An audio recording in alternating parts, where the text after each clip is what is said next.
Infertile mountain man bought a teenage girl from child labor. That's what folks whispered when they saw him ride out of Lead Gulch with her wrists still bound and her eyes hollow as a winter sky. But out past the timberline, something changed. He didn't chain her. He listened. She didn't cry. She watched. And what he did next, well, it rattled the whole territory. Guns were drawn. The law came knockin'. And by the time the church bell rang, folks had to ask themselves what makes a man a father and what makes a child worth fighting for. Before we dive into today's story, I'd love to know where you are watching from. Seeing your comments really reminds me why I do this every day. The late afternoon sun cast long shadows across Lead Gulch's muddy main street as Silas Granger guided his mule through the mining town's bustle. Coal dust hung thick in the air, coating his throat and making his eyes water. The settlement had grown since his last supply run 3 months ago. More shanties crowded the hillsides, more saloons lined the street, more desperate souls seeking their fortune in Wyoming Territory's endless frontier. Silas dismounted stiffly outside Morton's General Store, his joints creaking from the long ride down from his cabin in the Tetons. He looped the mule's reins around the hitching post, patting the animal's neck. "Won't be long, old friend," he murmured, his voice rough from disuse. Living alone in the mountains didn't require much talking. The shouts erupted just as he reached for the store's door handle. Angry voices carried from the direction of the freight yard, drawing a growing crowd of onlookers. Silas hesitated, his weathered hand still on the brass handle. He preferred avoiding other folks' troubles. But something in those raised voices made him turn and walk toward the commotion. The crowd had formed a loose circle near the loading dock. At its center stood Clay Pike, a local miner known more for his gambling than his work ethic. Pike's face was flushed red as he gestured at a small figure beside him. $200 in camp debts, Pike shouted, yanking on a length of chain. "Fair payment, that's all I'm asking?" The chain led to iron shackles around the wrists of a young girl. She stumbled as Pike jerked the chain again but made no sound. Coal dust and bruises marked her thin face. Her dress hung in tatters, and her dark eyes stayed fixed on the ground. 13 years old, strong back, good worker, Pike continued, as if describing livestock. "Starting bid at $50. Silas felt his jaw tighten. He'd seen such scenes before, desperate men trying to trade away lives that weren't theirs to sell. Each time he'd walked away, telling himself it wasn't his concern. The memory of those moments haunted him still. The girl, Eliza Rose, Pike had called her, swayed slightly on her feet. Exhaustion seemed to seep from her very bones. Still, she remained silent, her face a mask of careful emptiness that spoke of too many hard lessons learned too young. $40, a voice called from the crowd. Several others joined in, treating the girl's fate like an auction for cattle or mining equipment. Silas found himself stepping forward before conscious thought took hold. $50, he said, his quiet voice cutting through the noise. Pike's bloodshot eyes fixed on him. "Mountain man's got an interest, does he?" He yanked the chain again, making Eliza Rose stumble. $60 here? No other voices spoke up. The late sun painted everything in shades of amber and shadow as seconds stretched into minutes. Silas met the girl's eyes for a brief moment. They held a weariness no child should know. $50 going once, Pike called out, his earlier bluster fading as he realized no higher bids were coming. Going twice? Silas already had the money out, counted from his supply funds. He pressed the bills into Pike's eager hands, trying not to recoil at the man's touch. Pike practically threw the chain at him, already turning toward the nearest saloon. The crowd dispersed quickly, entertainment over. Silas stood awkwardly for a moment, then slowly approached Eliza Rose. She flinched almost imperceptibly as he reached for the shackles, but held still as he examined the crude locks. "We'll need to see the blacksmith about these," he said softly, careful to keep his movements slow and predictable. "Won't take long." She didn't respond, but followed without resistance as he led the way to the smithy. The locks fell away under the blacksmith's tools, leaving angry red marks on her slender wrists. Silas paid the man and guided Eliza Rose back to where his mule waited. The sun balanced on the edge of the western mountains now, painting the sky in deep purples and golds. Silas lifted Eliza Rose onto the mule's back as gently as he could, noting how little she weighed. He gathered his reins and began leading them out of town, the mule's hooves raising small puffs of dust with each step. They passed beneath the towering pines, their shadows growing longer as darkness crept down from the mountains. Silas glanced back occasionally, but Eliza Rose remained perfectly still, her face turned toward the sunset. He didn't try to fill the silence with words. He reckoned they'd both had enough of other people's voices for one day. The first stars were appearing overhead as they started the long climb into the Tetons. Silas knew the girl must have questions, must be wondering about her fate, but he respected her silence. There would be time enough for words later. For now, it was enough to put distance between them and Lead Gulch, enough to give her time to understand that the chains were gone, enough to let her choose when she was ready to speak. The mountain night descended quickly, wrapping the wilderness in a velvet darkness pierced only by countless stars. Silas led them off the narrow trail to a small clearing he knew well from his travels. The mule's breath came out in white puffs in the cooling air as Silas helped Eliza Rose down from the saddle.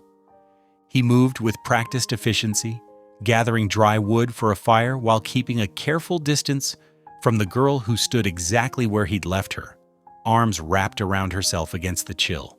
The flames caught quickly, pushing back the darkness and offering welcome warmth. Silas reached slowly into his saddlebag, pulling out a small tin of beans left from his last meal. He warmed it near the fire, then held it out to Eliza Rose, along with a battered spoon. "Reckon you must be hungry," he said softly.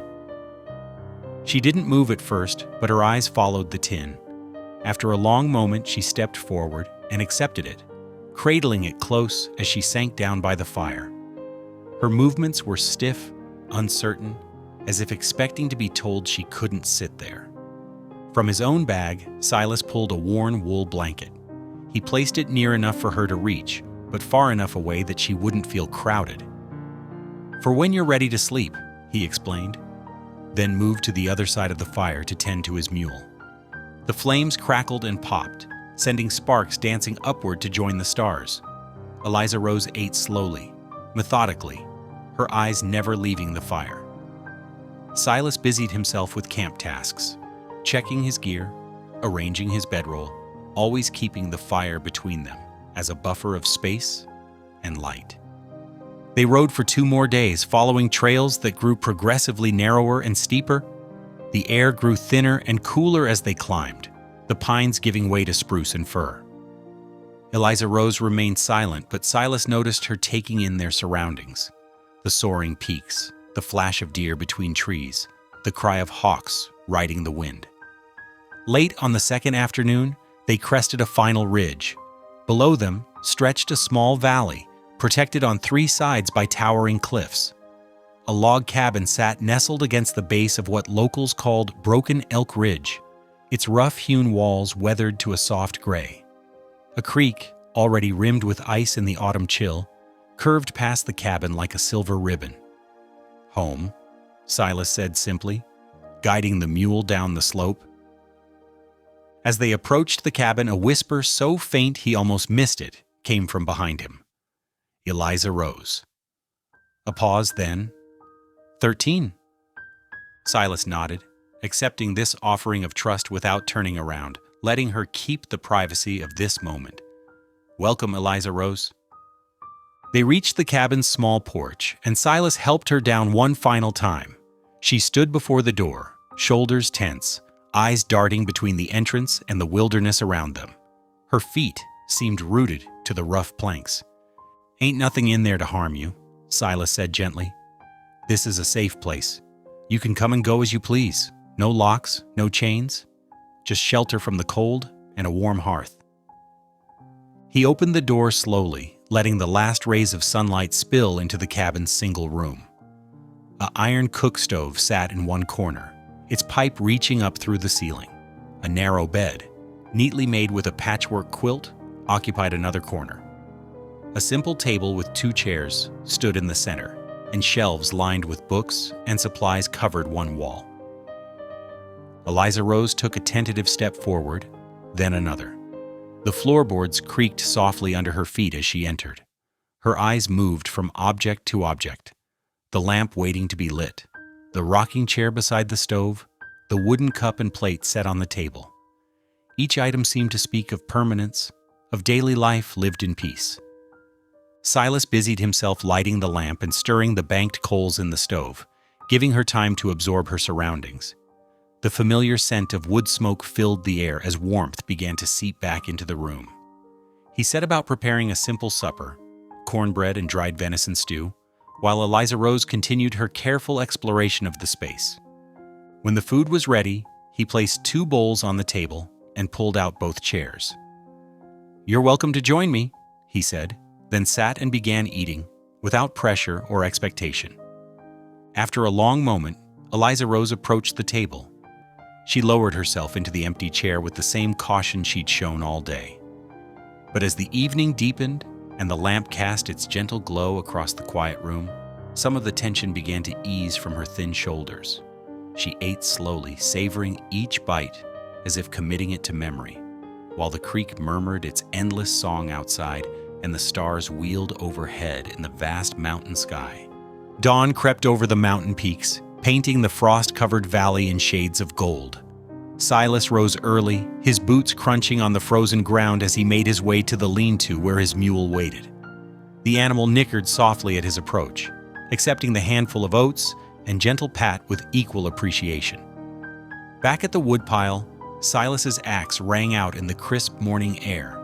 Each stroke was practiced and sure, the wood splitting cleanly along its grain. He stacked the pieces methodically, building up the supply that would see them through the coming days. The physical work helped calm his mind, giving him time to think about his unexpected guest and what she might need. Inside the cabin, he heard quiet movement. Through the window, he caught glimpses of Eliza Rose exploring her surroundings with cautious steps. Her torn dress hung in tatters around her thin frame, and Silas frowned, remembering the clean flannel shirt he'd set aside. When he entered, she startled like a young deer, freezing in place. Silas moved slowly to a shelf and took down the folded shirt, holding it out.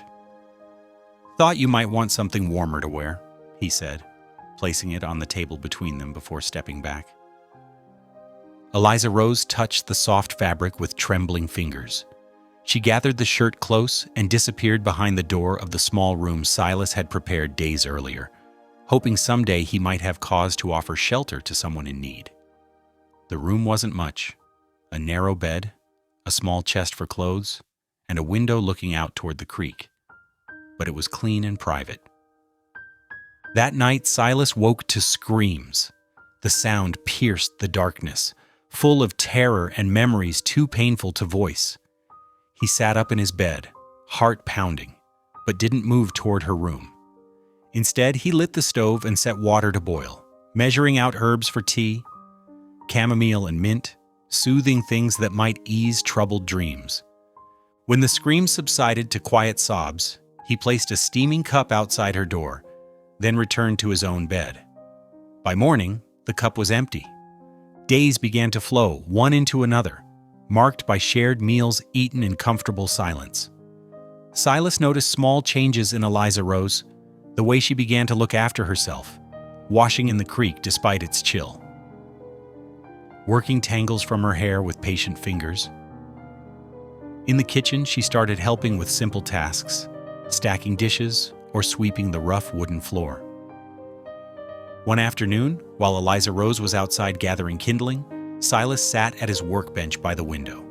Sunlight fell across his hands as he carefully shaped a piece of pine wood, his knife moving in sure, gentle strokes.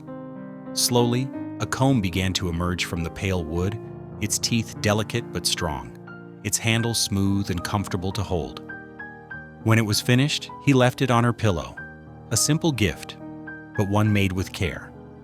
That evening, he caught her running it through her hair, a ghost of a smile touching her lips for the first time since she'd arrived. Later that night, after Eliza Rose had gone to bed, Silas knelt beside an old trunk in his room. His movements were reverent as he lifted out a beaded sash, its colors still bright despite the years. His fingers traced the intricate patterns that Ahioka had sewn with such patience and skill. The sash brought back memories of his Crow wife, her quiet strength, her gentle wisdom, the way she'd made this cabin feel truly like a home. He remembered how she'd taught him to see beauty in small things, a bird's feather, the pattern of frost on a window, the way sunlight danced on water. Now she was gone, but perhaps her spirit of kindness could live on through his care for this wounded child who'd been placed in his path.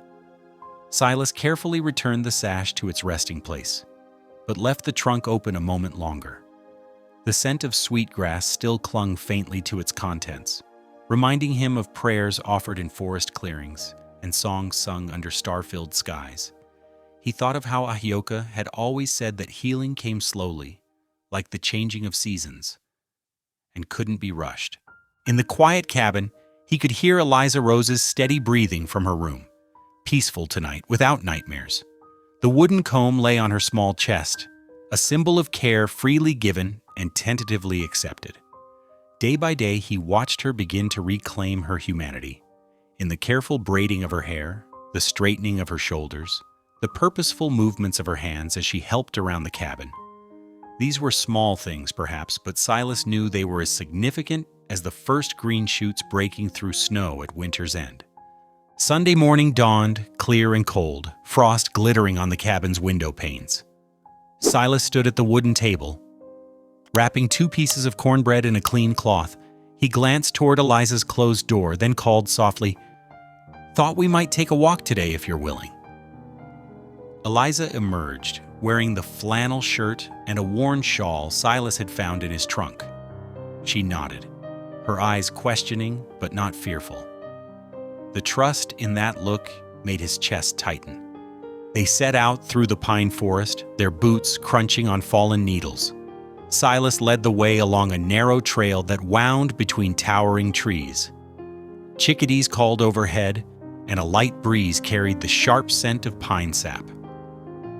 The clearing appeared suddenly. A natural cathedral of open sky surrounded by ancient trees. Sunlight streamed down, warming the scattered rocks that dotted the ground. Silas settled on a fallen log, patting the space beside him. Eliza sat, accepting a piece of cornbread from the cloth bundle. "Used to come here with my wife, Ahioka," Silas said, his voice gentle as the breeze. "She was Crow, taught me their ways of seeing the world." He pulled out the beaded sash from his coat pocket, letting the intricate patterns catch the light.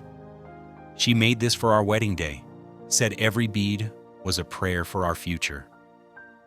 Eliza touched the sash carefully, tracing the geometric designs with one finger. "We had 10 good years together," Silas continued, his weathered face softening with memory. "She filled our cabin with songs and stories. Always wished we could have had little ones running around, making noise, learning from her wisdom. But it wasn't meant to be." He fell silent, watching a red-tailed hawk circle overhead. The quiet stretched between them, comfortable as an old quilt. Then Eliza spoke, her voice barely above a whisper. "There were children at the mining camp, little ones. They made us work in the coal seams because we were small enough to fit." Silas remained still, letting her words find their way out, like shy creatures emerging from shadow. "The youngest was only 7, she continued, her hands twisting in her lap. "I tried to protect them. When Clay Pike started sending them into the deepest tunnels, Her voice caught. "I helped them escape one night. Got them to the mission school in town." Tears rolled down her cheeks now, but she kept speaking. "Pike was so angry he'd been drinking, knocked over a lamp in the bunkhouse. The fire spread so fast." She drew a shuddering breath. They said it was my fault. Said I started it to cover the escape. Pike and his men hunted me through 3 towns before they caught me. Silas didn't move to comfort her. He sensed she needed space to let the poison of these memories drain away. Instead, he listened, his presence steady as the mountains around them. They put me in chains, Eliza whispered. Said I owed them for the lost workers, the damaged equipment. Said I had to work it off. Her voice cracked on the last words. The clearing held her story in its peaceful embrace. A gentle wind stirred the pine boughs overhead, and somewhere in the distance, a woodpecker tapped out its rhythmic song. You did right by those children, Silas said finally, his voice rough with emotion. Took courage to stand up like that. Eliza wiped her eyes with the edge of her shawl. They sat together until the sun began to sink toward the western peaks, casting long shadows across the clearing. The walk back to the cabin was quiet, but it was a healing kind of quiet. That evening, as Silas set out their simple supper of beans and biscuits, he noticed something new on his plate. A dried pine cone, perfectly formed, that Eliza must have picked up in the clearing. He looked up to find her watching him uncertainly from across the table. A smile creased his weathered face, but he said nothing. Some gifts meant more without words. They ate their meal in companionable silence as darkness gathered outside the cabin windows. And the first stars began to appear in the clear mountain sky. The pine cone stayed on the mantel after that, a small testament to trust given and received, to stories shared and burdens lightened. It marked the beginning of something new in the quiet cabin beneath Broken Elk Ridge, the slow healing of 2 wounded hearts finding common ground in forgiveness and understanding. 5 days passed in quiet routine at the cabin. On the morning of the 6th day, frost coated the wagon wheels as Silas loaded supplies for the journey to Cold Creek. He checked the harness twice, making sure the leather straps wouldn't chafe the horses on the long ride ahead. Eliza emerged from the cabin wearing a clean dress they'd found in Silas's trunk, another remnant of Ahioka's life. The fabric hung loose on her thin frame, but she'd tied it neatly with a length of cord. She climbed onto the wagon seat without hesitation, settling beside Silas with more confidence than she'd shown in days. The wagon creaked as they set out, following the winding trail down from Broken Elk Ridge. Patches of early morning mist clung to the valley below, and their breath formed small clouds in the crisp air. Silas kept the horses at an easy pace, mindful of the rutted road and his young passenger. Town's called Cold Creek, he explained, breaking their comfortable silence. Mission settlement, smaller than Lead Gulch, but decent folk mostly. Got someone there I need to talk to. Eliza nodded, watching the landscape change as they descended into the valley. Pine forest gave way to scattered aspen groves, their leaves starting to turn golden in the autumn air. The church appeared first, a weathered wooden building with a simple cross mounted above its single door. Smoke curled from its stone chimney, and morning light gleamed on its few glass windows. Silas drew the wagon to a halt beside a hitching post. "Reverend's a good man," he said softly. "Won't hurt you none." The door opened before they reached it, revealing Reverend Jed Lightfeather. His black preacher's coat was neat but well worn, and a medicine pouch hung discreetly at his neck alongside his clerical collar. His dark eyes were kind as they fell on Eliza. "Welcome, child," he said, his voice gentle and measured. "Please come in where it's warm." Inside, the church was simple but welcoming. A pot-bellied stove radiated heat, and morning sun streamed through the windows, illuminating rows of rough-hewn pews. The walls held a few biblical prints alongside traditional Comanche artwork, 2 worlds meeting in harmony. "Some hot coffee here?" Reverend Lightfeather said, gesturing to a pot on the stove. "And I believe I have a cookie or 2 left from Sunday's social." He moved unhurried, giving Eliza space as he fetched a tin from a shelf. "Reverend," Silas said quietly, "might we speak private-like?" Lightfeather nodded, understanding in his eyes. Child, why don't you warm yourself by the stove? These cookies are meant for sharing? Once they were alone in the small church office, Silas explained everything. The auction in Lead Gulch, Eliza's story of the mining camp, the fire, and her escape. The Reverend listened intently, his expression grave. Harlan Deeks, Lightfeather said finally, running a hand over his face.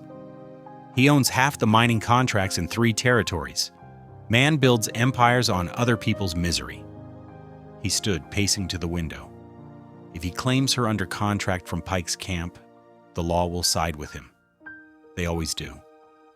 There must be something, Silas said, his voice rough with concern. There is. Lightfeather turned back. Circuit judge comes through next week. Judge Matthews, he's fair-minded, knows the difference between law and justice. We file for legal guardianship, present evidence of Pike's abuse, and illegal child labor. Won't be easy, but it's her best chance. Silas nodded slowly. I ain't much for courtrooms and papers, but I'll do what needs doing. It's risky, Lightfeather warned. Deeks has friends in high places. Standing against him could bring trouble. Already got trouble, Silas replied firmly. Girl needs protecting, proper and legal. I aim to see it done. When they returned to the main room, they found Eliza studying a small shelf of books near the stove. Reverend Lightfeather approached her carefully, holding out a worn leather volume. This was my mother's prayer book, he said. She taught me to read from it, both English and Comanche. Would you like to have it? Eliza accepted the book with wide eyes, running her fingers over its soft cover. And don't forget your cookie, he added, placing one wrapped in paper beside the book. His smile was warm and reassuring. You're welcome here anytime, child. This is a place of peace. As they prepared to leave, Lightfeather pressed a folder of papers into Silas's hands. Everything you'll need for the judge. I'll help you fill them out proper before he arrives. Silas helped Eliza back onto the wagon seat, tucking a blanket around her against the growing chill. She held the prayer book close, like something precious and rare. Thank you, Reverend, Silas said, gathering the reins. Lightfeather nodded solemnly. Go with God, my friends, and watch the North Road. Storm's coming. Dark clouds loomed overhead as Silas guided the wagon up the final stretch to the cabin. The wind had picked up, carrying the sharp scent of approaching snow. Eliza clutched her new prayer book close, her eyes on the threatening sky. Reckon we made it just in time, Silas said, helping her down from the wagon seat. That there's a proper winter storm brewing. They worked quickly to unload supplies and settle the horses in the barn. The first fat snowflakes were already falling as they carried the last sacks of flour inside. Silas built up the fire while Eliza arranged their purchases on the rough wooden shelves. By nightfall, the storm howled in earnest. Wind rattled the cabin's shutters, and snow piled against the windows. Silas added another log to the fire, watching as Eliza settled into the chair beside it, reverently opening her prayer book. My ma taught me some reading, she said softly, running her finger along the pages. But I'm awful slow at it. Silas pulled up his own chair. Ain't no hurry. Read me something? Eliza began carefully, sounding out each word. When she stumbled, Silas would lean in, helping her work through the difficult parts. The storm raged outside, but inside the cabin grew warm and peaceful with their shared task. The next morning found them truly snowed in. After a breakfast of flapjacks, Silas eyed their dwindling woodpile. Storm might last another day. Best we stock up. Together they ventured to the woodshed. Silas demonstrated how to stack logs safely, then began swinging his axe. Eliza gathered the split pieces, building neat piles against the cabin wall. The work was hard but warming in the bitter cold. Like this? Eliza asked, positioning a log on the chopping block. Silas nodded approvingly. That's right. Mind your fingers now. When Silas attempted to read from the prayer book that evening, his rough pronunciation made Eliza smile. At his third mangled attempt at righteousness, A small giggle escaped her lips, bright and unexpected as spring water. The sound startled them both. Silas looked up, his weathered face softening. It was the first real laugh he'd heard from her, clear as a bell and twice as precious. Eliza ducked her head, but her eyes still held a glimmer of mirth. "Reckon I ain't much of a scholar," he admitted, chuckling himself. "You do all right," she said, still smiling as she took over reading. The next day, while the storm continued its assault, Silas brought out his whittling tools. He sat up at the table, laying out his knife and a piece of pine wood.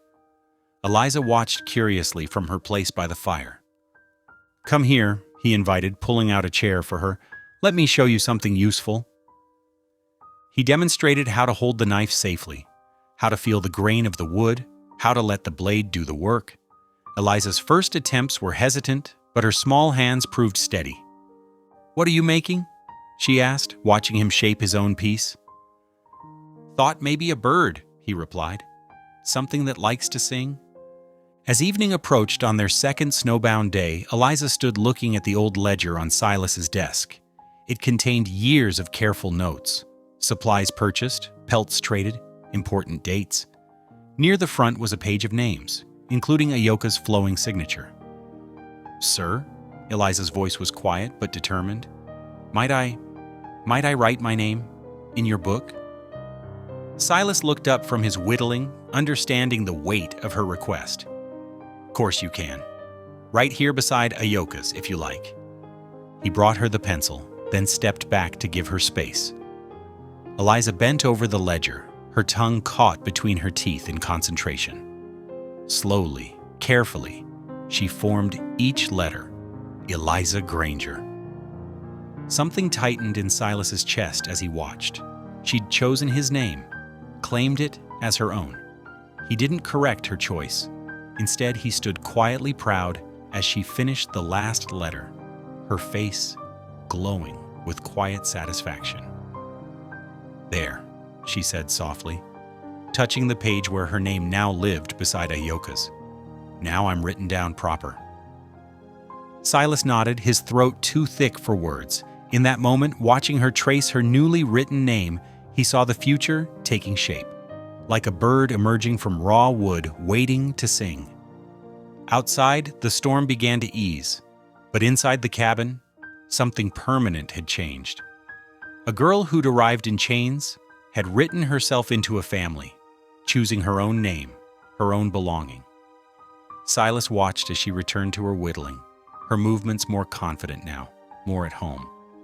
The late winter sun had begun to melt the deep snow, turning the mountain paths into ribbons of mud and slush.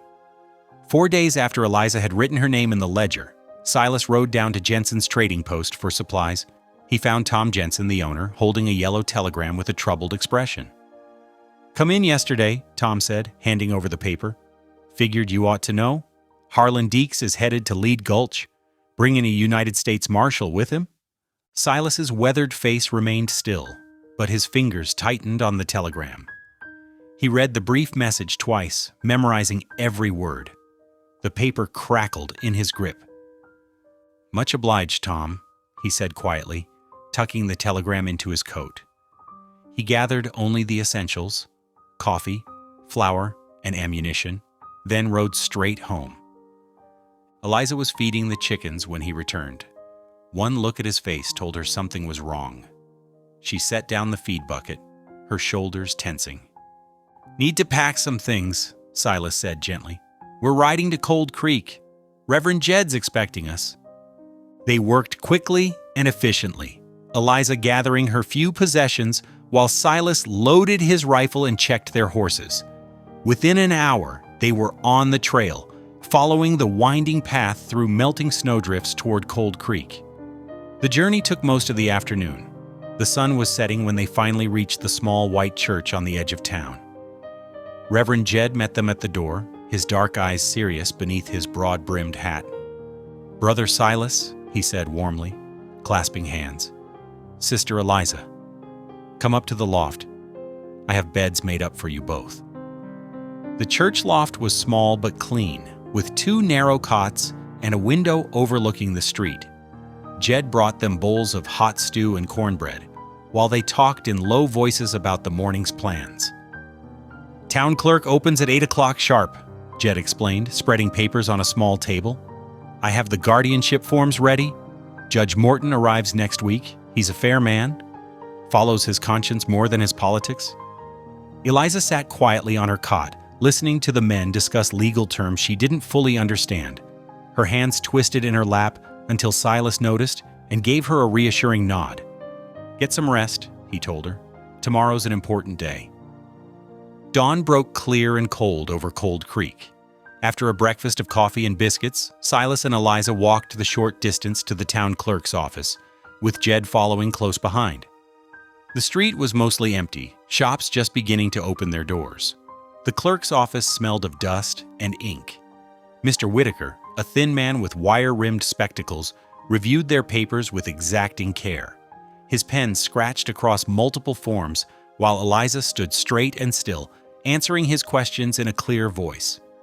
"Age?" he asked, not looking up. 13 years, sir." "Parents?" "Dead, sir, both of them." "Previous guardian?" She hesitated only slightly. "None, sir." Silas signed his name carefully on each form, the letters rough but readable. Jed added his signature as witness, his educated hand flowing smoothly across the paper. They emerged into the morning sunlight feeling cautiously hopeful. But as they crossed the street toward the church, Silas noticed a deputy standing outside the livery stable, watching them intently. The man bent down to whisper something to a young stable boy who immediately mounted a horse and rode hard toward the south road. Silas's hand moved closer to his rifle. He guided Eliza between himself and Jed, scanning the street with experienced eyes. "Best get back to the church," he said quietly. They spent the afternoon in the church's main room, Jed working on his sermon, while Silas cleaned his rifle and Eliza read from her prayer book. As evening approached, they heard the distinct sound of multiple horses moving at the edge of town. Silas moved to the window, staying carefully to one side. Through the gathering dusk, he could make out several riders moving slowly along the town's perimeter, as if searching for something or someone.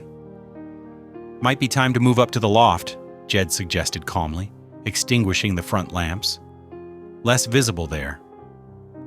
They climbed the narrow stairs quietly, Silas keeping his rifle close.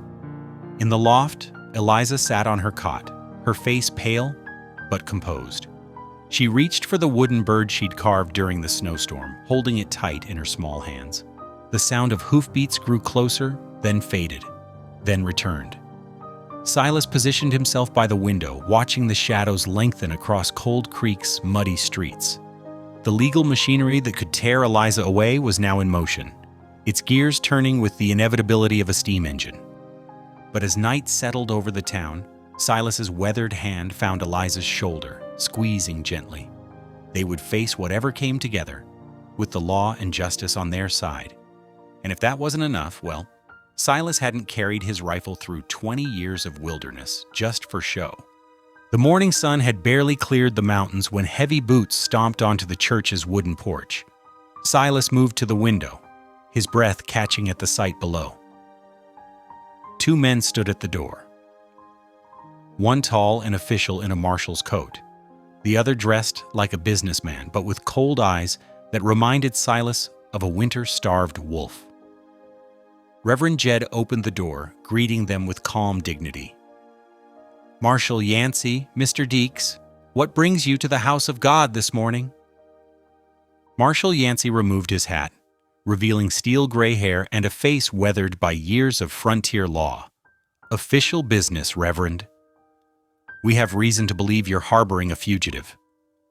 Deeks stepped forward, his polished boots creaking on the floorboards. "The girl belongs to the Pike Mining Company. We have contracts, properly signed and witnessed." Silas felt Eliza trembling beside him in the loft. He placed a steady hand on her shoulder, drawing her away from the window's edge.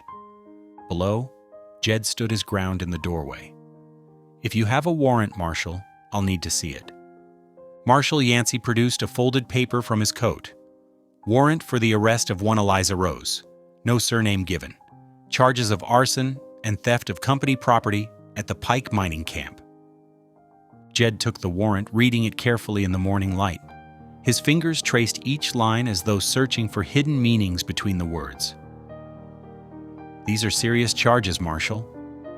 The girl is 13 years old. She deserves a proper hearing before any action is taken. The law is the law, Reverend, Deeks cut in sharply. That girl cost me thousands in damaged equipment. She'll answer for it. Jed's voice remained steady, though his eyes hardened. Then you won't object to following proper legal procedure, Mr. Deeks. I formally request a delay for a hearing. 2 days to prepare a defense. The marshal studied Jed's face, then nodded slowly. 2 days, Reverend, no more. I'll hold the hearing in the town hall at noon on Wednesday. He turned to Deeks. That's fair under territorial law. Deeks's mouth tightened, but he said nothing. The marshal replaced his hat and descended the church steps, his spurs jingling quietly. Deeks lingered a moment longer, his eyes sweeping the church windows before following. When their horses' hoofbeats faded, Jed climbed the narrow stairs to the loft. Eliza sat huddled on her cot, arms wrapped around her knees. Silas stood by the window, his rifle close at hand. 2 days, Jed said softly. Time enough to build a defense if we work quickly. Night fell early, bringing with it a bone-deep chill. Jed had gone to search through old mining records stored at the town hall, leaving Silas and Eliza alone in the lamp-lit loft. A small fire crackled in the pot-bellied stove, casting dancing shadows on the rough wooden walls. Eliza hadn't spoken since the morning. She sat close to the stove, staring into the flames with eyes that had seen too much for her young years. "They're going to take me back," she whispered finally, her voice cracking. "No matter what we do, they'll make me go back." Silas moved from his chair to kneel beside her, his weathered hands clasping hers. "Listen close, child. I made a choice that day in Lead Gulch. Wasn't just about buying your freedom, was about doing what's right." He squeezed her fingers gently. "I won't let them take you. Not again. Not ever." Tears spilled down Eliza's cheeks. "But the marshal has papers, and Mr. Deeks, he always gets what he wants. Always." "Not this time," Silas said firmly. "We got something he don't. Truth on our side. And Reverend Jed knowing the law proper." As if summoned by his name, Jed's footsteps sounded on the stairs. He carried a stack of dusty ledgers and loose papers, his face bright with purpose, despite the late hour. "Found something interesting in the old mining records," he said, spreading the papers on a small table. "Seems Mr. Deeks wasn't as careful with his bookkeeping as he should have been." He pulled out a worn notebook filled with cramped writing. Been taking notes? Inconsistencies in work hours? Missing safety reports? Altered accident records? Eliza lifted her head, watching as Jed organized his findings by candlelight. Her fingers still gripped Silas's hand tightly, but some of the terror had faded from her eyes. 2 days, Jed murmured, more to himself than them. 2 days to prove what really happened at that camp. He looked up at Eliza with gentle determination. "Think you can be brave enough to tell your story to the judge, child? The whole truth of it?" Eliza glanced at Silas, who nodded encouragingly. She took a deep breath, straightened her shoulders, and whispered, "Yes, sir. I can try." The fire crackled softly as they worked into the night, Jed making notes while Eliza quietly recounted details of her time at the mining camp. Silas kept watch by the window, his rifle across his knees, guarding against shadows that moved too close to the church. Morning dawned crisp and clear over Cold Creek, the sun casting long shadows through frosted window panes. Silas watched Eliza pick at her breakfast, her shoulders tense with worry about tomorrow's hearing. An idea struck him as he remembered passing the old schoolhouse on their way into town. "Got something to show you?" he said softly, gathering their coats. "Might do us both good to get some air." They walked through the quiet streets, their boots crunching on patches of snow. The abandoned schoolhouse stood at the edge of town, its red paint faded but still proud against the winter sky. Silas worked the rusted key in the lock, borrowed from Jed, who kept spare keys to most town buildings. The door creaked open, releasing the musty smell of closed rooms and forgotten lessons. Dust motes danced in the sunbeams that streamed through tall windows. Rows of empty desks faced a large slate board, chalk marks still visible from the last lesson taught years ago. Eliza's eyes widened as she took in the room. Her fingers trailed across a desk's scarred surface, touching the dried inkwell with reverence. She moved to the teacher's desk at the front, running her hand along its smooth edge. "I used to dream about this," she whispered, her voice full of wonder. "Back before everything. I wanted to be a teacher someday." Silas watched her from the doorway, his heart aching at the longing in her voice. She picked up a piece of chalk and carefully wrote her name on the board, Eliza Rose Granger, in neat, precise letters. "I'd teach the little ones their letters," she continued, lost in the dream. "Help them read stories about far-off places. Make sure they all had warm clothes and full bellies before lessons." She turned to Silas, her eyes bright. "That's what I wanted." Silas felt tears welling up, surprising himself. He blinked them back, but his voice was rough with emotion. "You already teach, child. Every day you teach me something new." "What do you mean?" she asked, setting down the chalk. "You teach me about courage, standing tall against fear." He moved closer, his boots echoing in the empty room. "Teach me about hope, even when the world seems dark, about finding joy in simple things, like that pine cone you left me." He smiled gently. "Reckon that makes you a fine teacher already." Tears spilled down Eliza's cheeks, but she was smiling too. She wrapped her arms around Silas's waist, burying her face in his coat. He held her close, his calloused hand smoothing her hair. "That dream ain't dead," he murmured. "We'll find a way. Promise?" They stayed in the schoolhouse until afternoon light began to fade, Eliza practicing her letters on the board while Silas fixed a wobbly desk leg. It felt like a glimpse into what could be, what should be. When they returned to the church, they found Jed in an excited state, his usually calm demeanor brightened by discovery. "Martha Whitaker," he announced as they entered. "Remember her, Silas? Widow of Tom Whitaker, lived up near Pike's Camp until last spring." Silas nodded slowly. "Tom died in that cave-in, if I recall right."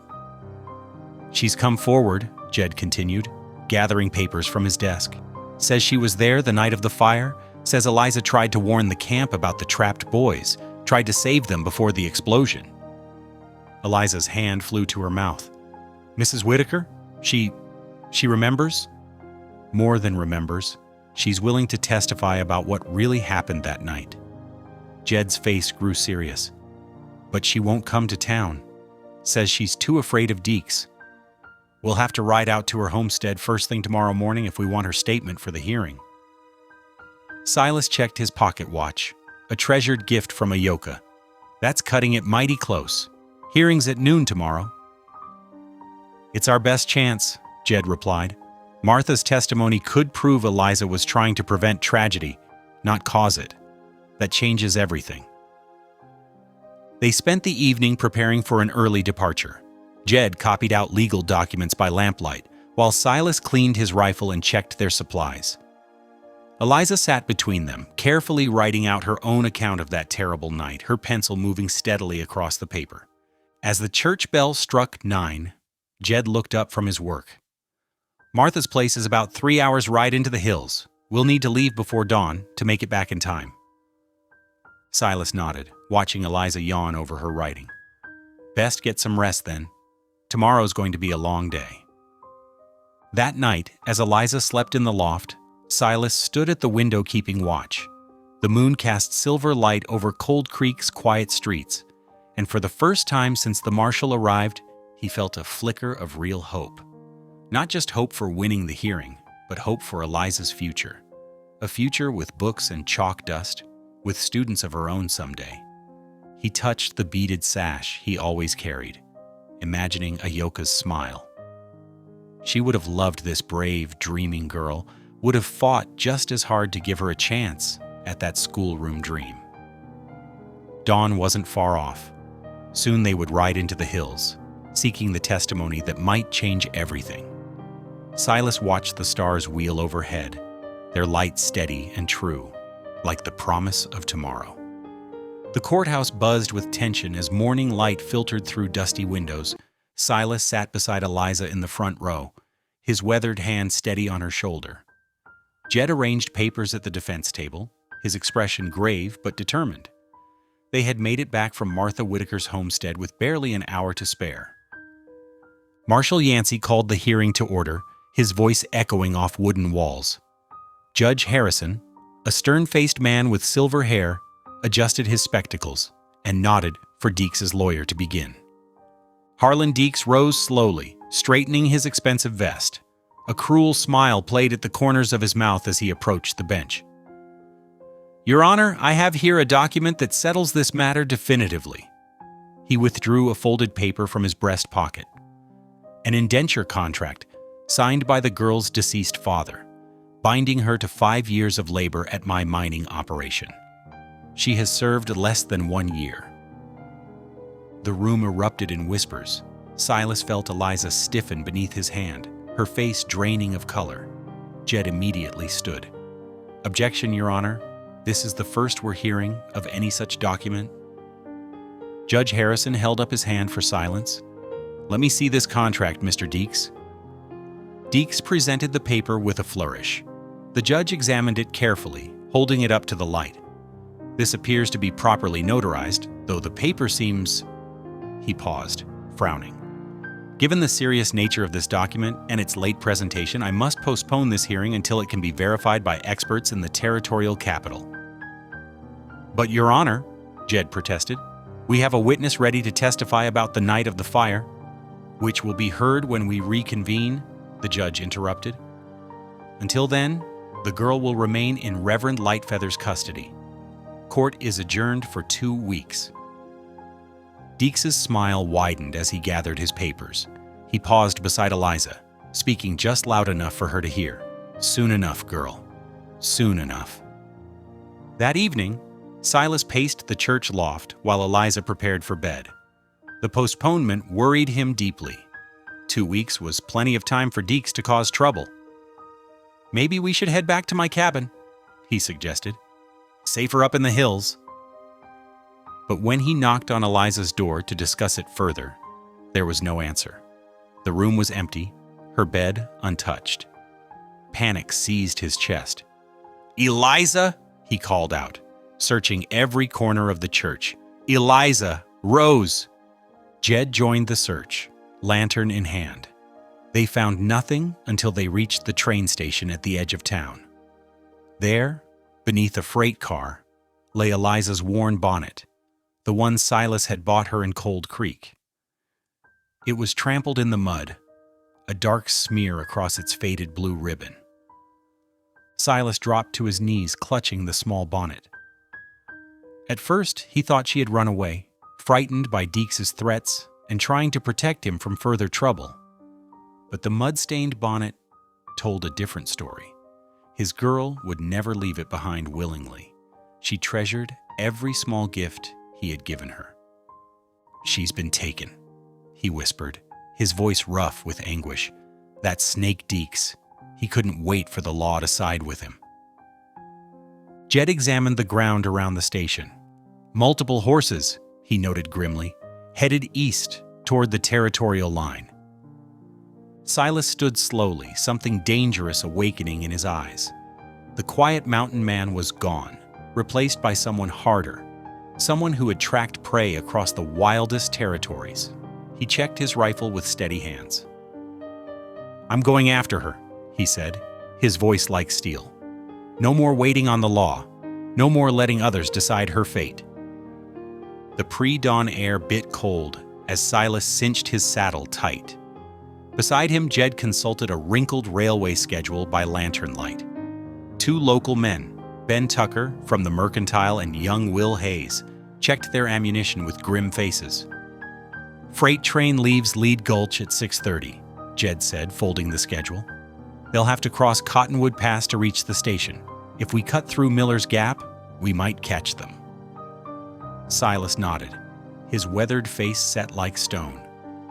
"We'll split up. 2 riders on each side of the pass." He turned to the others. "Much obliged for your help. This ain't your fight." Ben Tucker spat into the dirt. "Any man who'd steal a child is everybody's fight, Mr. Granger."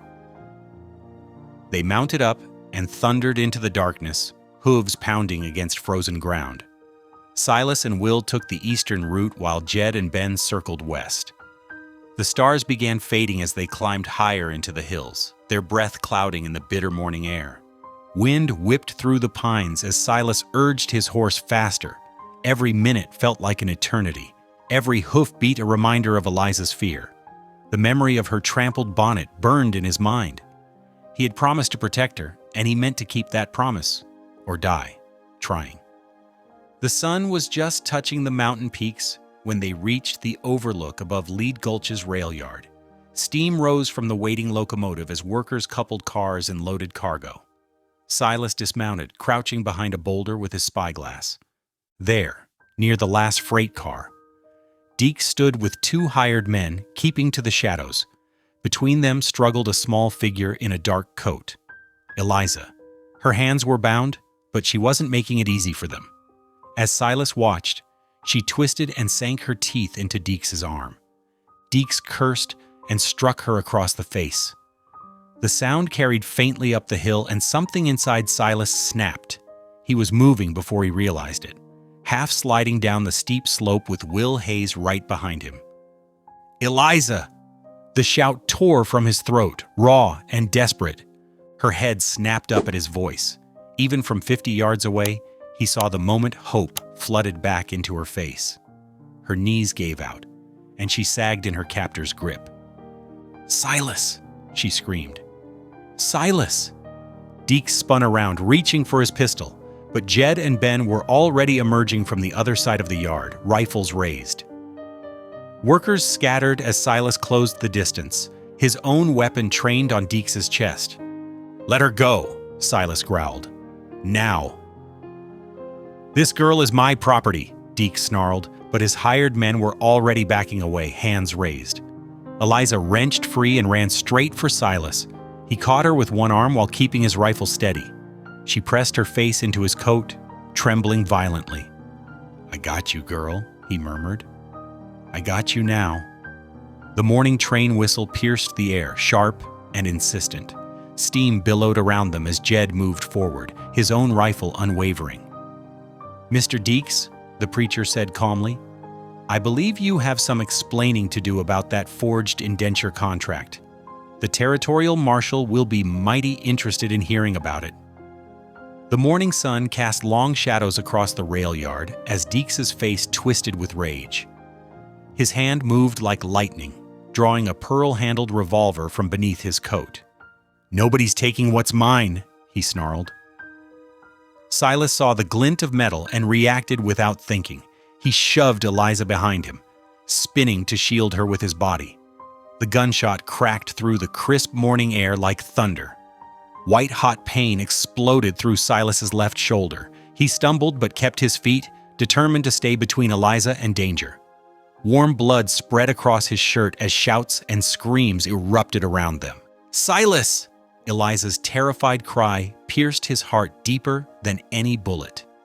Before Deeks could fire again, hoofbeats thundered into the yard. Jed Lightfeather galloped in with Judge Harrison and Constable Matthews close behind, their horses' flanks lathered with sweat. The constable's deputy followed, leading a string of mounted men. "Drop that weapon!" Matthews bellowed, his shotgun leveled at Deeks' chest. Deeks hesitated, his eyes wild. The pearl-handled revolver trembled in his grip. "I have a federal telegram here," Judge Harrison called out, waving a yellow paper. "Your so-called indenture contract is confirmed fraudulent. The territorial governor himself has ordered your arrest for forgery and kidnapping." The constable's men had their rifles trained on Deeks from all sides. Slowly, hatred burning in his eyes, he let the revolver fall to the dirt. "You're under arrest," Matthews growled, dismounting. His deputy rushed forward with iron handcuffs. Silas swayed on his feet, the world growing fuzzy around the edges. Small hands clutched at his coat as Eliza sobbed against his back. "Don't die," she begged. "Please don't die. Don't leave me alone." He turned carefully, grimacing at the movement, and cupped her tear-streaked face with his good hand. "Ain't going nowhere, girl. Takes more than lead to kill this old mountain man." The gathered townspeople pressed closer, their faces a mix of outrage and awe. Ben Tucker's wife Martha pushed through the crowd with clean linens and her medicine kit. Will Hayes ran to fetch the doctor. "You saved her?" someone whispered. The words rippled through the onlookers. "Protected her like his own flesh and blood," another added. Jed dismounted and helped ease Silas down to sit on a nearby crate. Eliza refused to let go of his hand, even as Martha began cutting away his bloody shirt. "Reckon you're stuck with me now," Silas told Eliza softly, managing a weak smile despite the pain. "If you'll have this broken-down old trapper for a pa." Fresh tears spilled down her cheeks, but this time she was smiling through them. "You were already my pa," she whispered, "the moment you cut those chains off my wrists." Behind them, Deeks was being led away in irons, his fine coat dusty, and his polished veneer shattered. The morning train whistle blew again, but this time it sounded like victory. The crowd parted as Dr. Wilson hurried through with his medical bag. The bullet had gone clean through muscle, he announced with relief. No bones broken, no vital organs hit. Silas would heal. Eliza stayed pressed against his good side as the doctor worked, her small fingers gripping his weathered hand. The sun climbed higher, warming the cold mountain air, as father and daughter held tight to their hard-won future together. The mountain autumn painted the aspens gold as healing settled over Broken Elk Ridge. Inside the snug cabin, Silas reclined in his favorite chair, his wounded shoulder bound in clean white bandages. Afternoon sunlight streamed through the window, catching dust motes that danced above the plank floor Eliza had just swept. "Time for your soup, Pa," Eliza called from the kitchen. The word Pa still brought a warm glow to his chest every time she said it. She carried in a steaming bowl of rabbit stew, setting it carefully on the table beside him. "Much obliged," he said, watching as she settled into her usual spot by the hearth, the leather-bound prayer book open in her lap. The same book Reverend Jed had given her weeks ago now showed signs of daily use. Its pages softened, corners gently worn. "Shall I read from Psalms today?" she asked, already turning to the familiar section.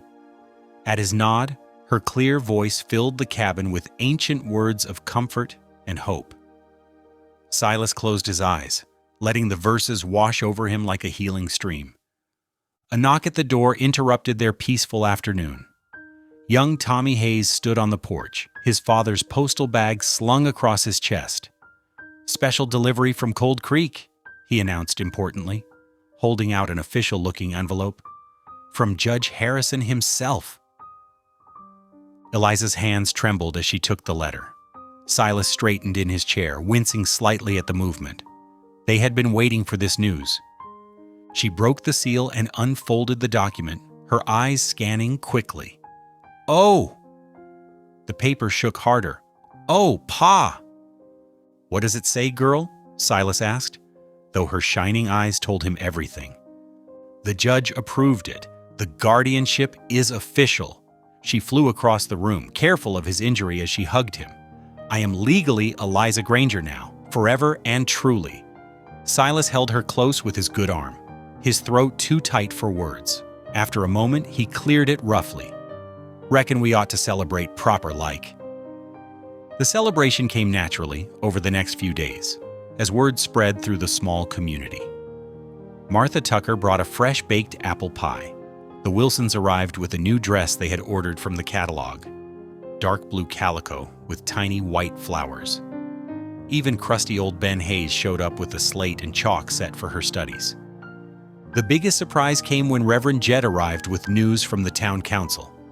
The abandoned schoolhouse was being restored, and they needed an assistant teacher to help with the younger children.